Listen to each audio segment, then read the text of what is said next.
Hi, I'm Bill. Welcome back to Bill's Man Cave. I like big blocks and I cannot lie. To understand the story of the 1985 Dodge Diplomat, you first got to understand it all started with a big block. So, this right here is a 68 383. Picked it up off of some old hot rodder, brought it home, took the pan off. Come to find out, somebody actually tried to use plumbing to build their own pickup and built their own custom mid-sump oil pan that they glued together with body filler. So it all dissolved and distributed throughout this entire motor like clay and just burnt it up. So,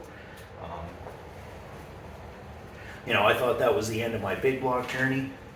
I don't know, just listening to that Challenger and Vanishing Point, just the sound of that thing. It's all I could think about. I just wanted a big block. So my dad had a 400 74 cast crank motor that he never ended up following through with in his 80 Aspen. But he had all the parts for the swap. I had some knowledge from dippy.org, great resource. So there was a Fifth Avenue we had in the yard, and I was going to put it in that. Tow that thing all the way home, open it up, there were mushrooms growing out of the shag carpeting. So didn't even want to get into wiring, knowing the amount of moisture that was collecting inside of that. So I ended up finding an 85 Diplomat, $1,200 in a car lot, safety, drove it home. Well, I had it down, but original owner, great condition. Figured the M body would be a good candidate, so that's what I went with. It had that 2-barrel 318 over there. Good motor in terms of reliability. It couldn't get out of its own way. I was shocked to find out that it came with a 2.24 rear gear. Couldn't do anything with that. It was like having an overdrive and no first gear. It was the worst thing ever. So, so I put some 516 heads that were rebuilt off of Buddy and mine. It's alright. I got them, had them rebuilt, got a comp cam, threw that on the 400, stuffed it in there. Had some rocker shaft issues at first, but worked our way through that, and it was on the road for a few years. Ended up parking it while I was moving into this facility. But it's back on the road. The latest build was about a year ago, last spring. Pulled the 400 back out. It now has 440 source aluminum stealth heads. Same cam as before. The Edelbrock Performer RPM intake. What else does this thing have? Demon 750. I know it's a little on the small side.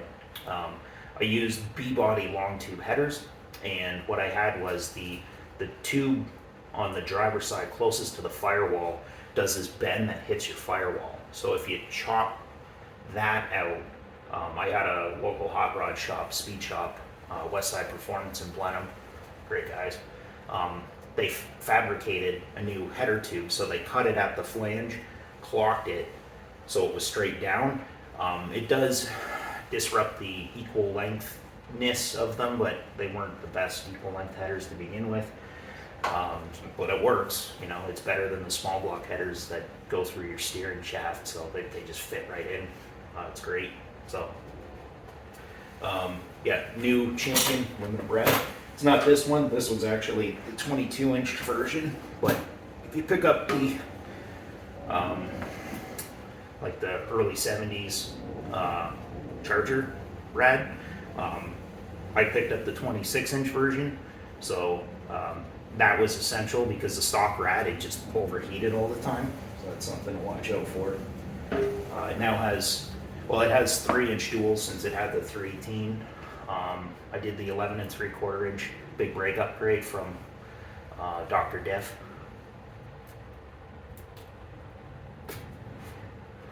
8 1/4 swap, 321, had a sure grip put in. That's doing great. I got 18-inch 300M special rim swapped on it with 1.25" hub spacers. Sits great. The 245/45 R18s are the same 27-inch height as the stock tires, so it's very happy with it. Handles excellent. If we weren't in the middle of a blizzard, I would show you the car, so I'll have something later, but I figure let's just start with some of the details, let you know where I'm at with it. Also manual brake swap. You'll have some clearance issues with the heads.